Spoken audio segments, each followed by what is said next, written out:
Today I'll show you how to make this classical Neapolitan pizza. Also Neapolitan with biga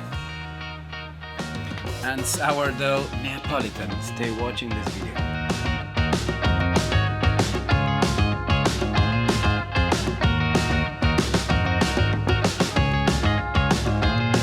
Guten Morgen everyone, and welcome to the Uni Pizza Terrace here at the Guten Morgen Lab, Buenos Aires. Today I'll be baking margarita, a classic Neapolitan pizza, but in 3 different ways. The first one, we'll be changing the dough using the Neapolitan dough done with yeast. The second one will be done with biga, and the third one using sourdough starter. So stay tuned, we'll be baking in the Uni oven. So let's start with the first dough, the classic Neapolitan pizza style. And here is the formula.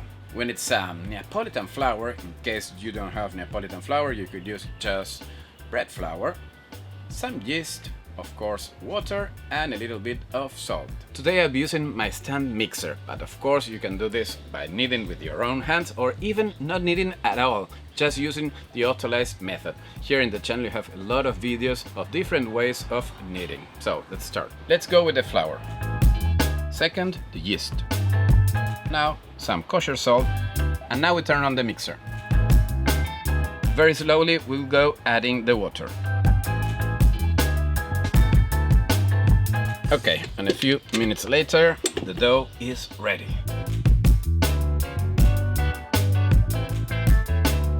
How do we know when do we have to stop the mixer and to know if the dough isn't ready? Well, okay, what we have to do is to check the gluten network. We wet our hands and we try to make this translucent membrane. If you can do this, that means that it's ready to continue.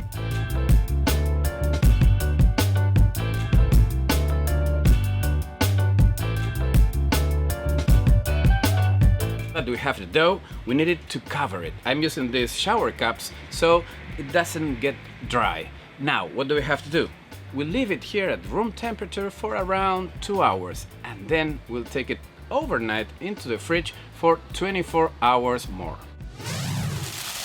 This is how the dough should be when you take it out of the fridge. 24 hours later, full of air, full of gas, incredible. It's time to make the dough balls. In my case, I'll be doing 2. They should weigh around 270 grams or 300 grams. Of course, it depends on how much dough you have calculated using my app.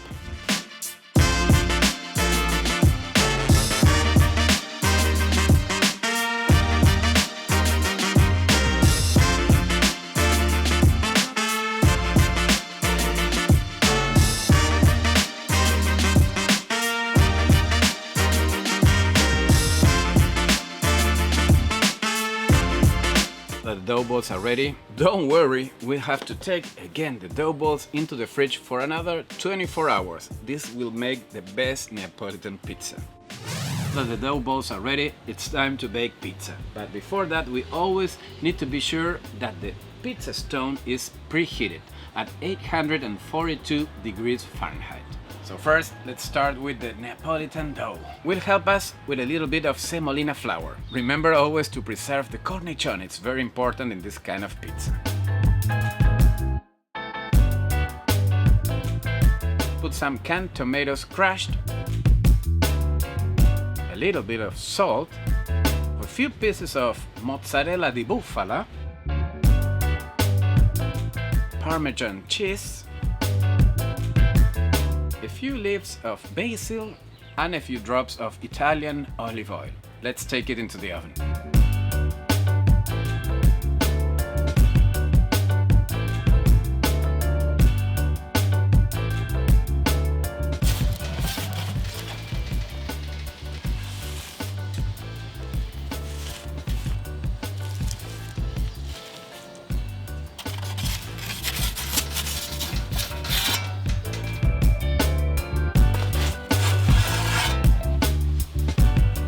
Look, this beautiful cornicione. Wow. Crispy, airy. Wow. Let's check the bottom. Wow. Not burned at all. Perfect. Smells great.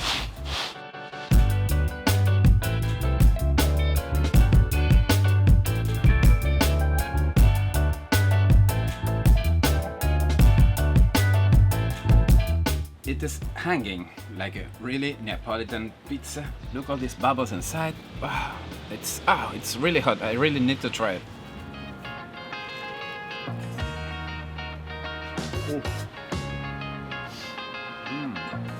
What to say, the classic Neapolitan pizza style is always a hit. Crispy, thin, light, full of taste. The tomato sauce, the olive, the mozzarella. It looks like being in Italy. Now let's move on to the second recipe, the biga dough. And here you're seeing the formula. We need some Neapolitan flour or bread flour in case you don't have, some more yeast, some more salt, and of course water. So let's start with the biga. What is biga? Maybe you've seen some many other videos here on the channel me making biga, but if you don't know what biga is, I'll let you know. It's just a pre-ferment. We'll be fermenting some flour, some yeast, and a little bit of water, half the water of the weight of the flour in this case, and we'll leave it 24 hours on the counter, and then we'll use it in the final dough. In the container we'll put the flour, then we'll add the yeast and the water. Remember that the water is always half the weight of the flour. You can see we are not kneading at all, just mixing. It is very complicated, but the dough is like this, very clumsy. And this is a biga 24 hours later. And as you can see, it has not grown that much. It's almost like before, but a little bit airy. We'll be using this biga and the rest of the ingredients in the mixer. In the mixer bowl, we'll add first the biga, the rest of the flour, salt, and optional a few drops of olive oil. And the water, we'll be adding it very slowly.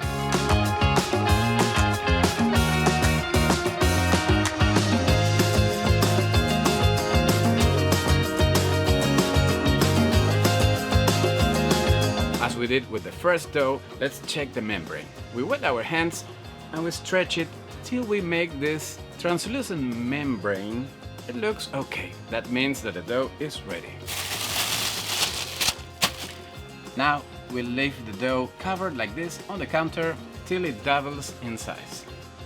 Check the dough. It is incredibly crazy, full of air, super fluffy. Now we put the dough on the counter and I'll divide it in 2 pieces. Of course you can calculate as many pieces as you want with my Gluten Morgan Baker's Percentage app.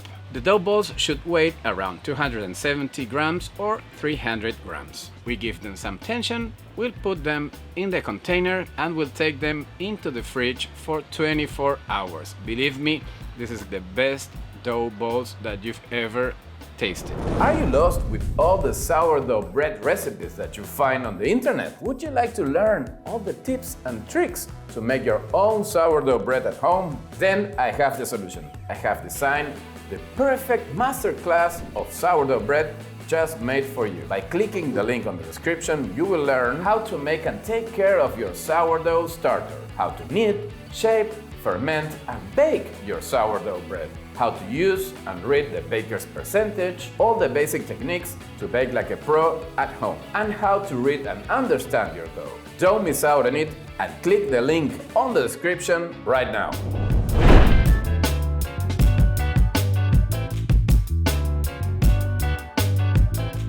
It looks different. It's a little bit more airy, more softer, I don't know. It looks different, of course, it's another recipe. So, let's continue.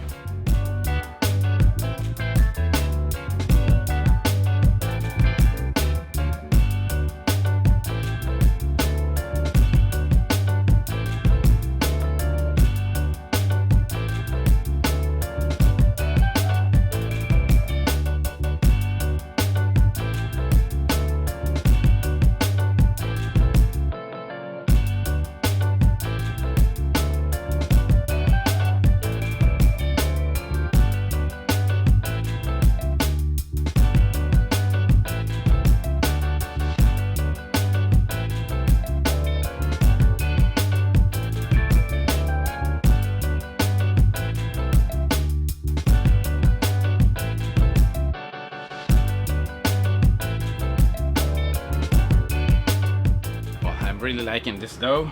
It's beautiful. Look at this cornichon, it's so big, airy and empty. It's full of air, crispy. The smell is incredible and the bottom perfectly cooked.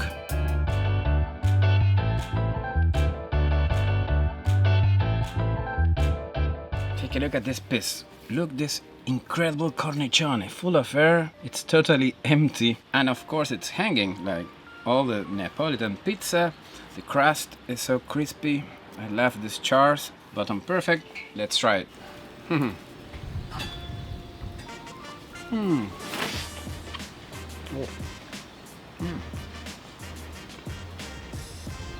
Incredible. Super tasty. First bite, it was incredible. This pizza is super airy. Of course, the first one was super airy too, but this one, the biga, gives to the dough something more romantic, I think, something more Italian, I don't know. It's really, really tasty. The dough is fluffy, crispy at the same time, and of course the rest of the ingredients, the tomato, the sauce, the olive oil, it's perfect too.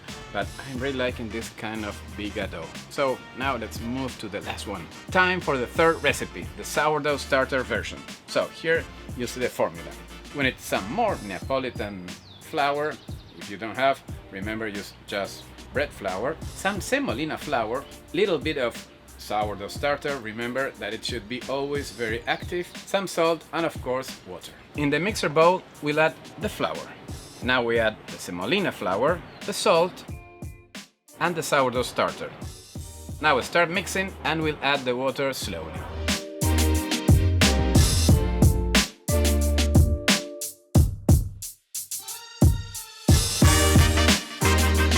Dough number 3 ready. And how do we know that it's ready? Well, you have seen this before. Let's wet our hands and stretch it. And this is a membrane that I'm looking for.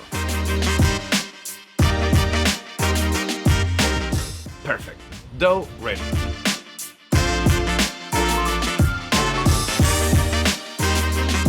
We'll leave this dough here on the counter for around 4 hours, and then we'll move it into the fridge for 24 hours, and it's going to be super. And look how beautiful is the dough 24 hours later. And we'll put it in this container. We're going to divide this dough into 2 dough balls and back to the fridge for another 24 hours. Time for the last dough ball, the sourdough.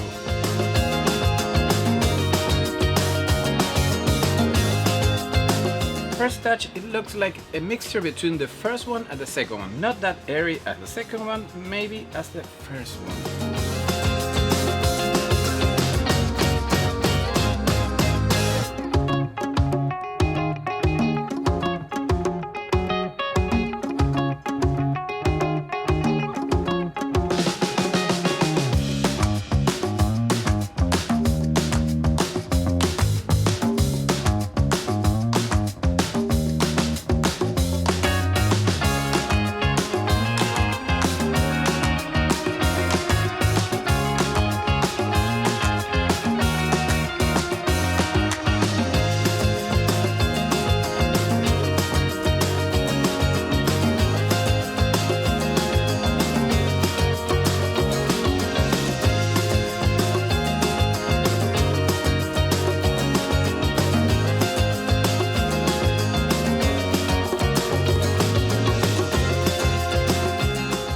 Loving this one too. It's beautiful, it's airy. The cornicione is fantastic. Maybe not as the second one, the bigger one, but it's good. The bottom, let's check the bottom.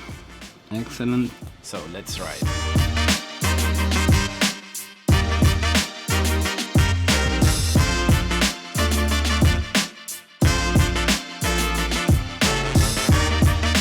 Take a look at the slice, look at the air of this cornicione. It's totally empty and it falls like the original pizza, Neapolitan style. It's incredible. I need to try this one.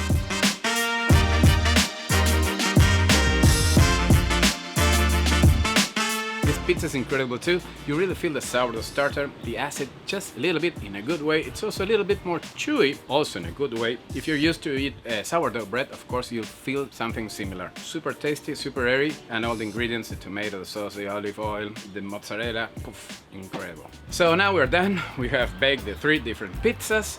The first one, the classic Neapolitan with yeast, the second one with biga, and the third one a little bit more innovative with sourdough starter.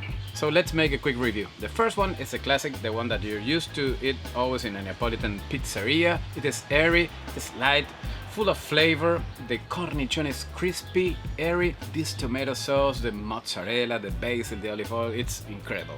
Not much to say. Second one, the bigger one, which is not that common. It's like an Italian perfume in the pizza. More airy, the cornicione was a little bit more fluffy, crispy, full of air, almost empty. And of course all the ingredients that we use are the same ones as the first one. Excellent combination. Sourdough starter pizza, which is kind of new, and if you're used to eat sourdough bread, you would not find the difference, just a little bit of the chewiness of the pizza, which is more kind of dough. The three doughs were incredible, light, fluffy, crispy, tasty. If you have to ask me which is my favorite, I maybe would say it was the second one, the bigger one. Why? Because I really love the smell, the air that gives the biga to the dough. But of course the first one is incredible, and the third one is also incredible too. So let me see in your comments which kind of pizza do you like the most. Please like this video, share it, and I'll see you on the next one here at the Uni Terrace in the Gluten Morgan Lab, Buenos Aires. I hope you have enjoyed this video. And if you want to learn more about sourdough bread and sourdough starter, I encourage you to check the link on the description. And remember, this masterclass was specially designed for you.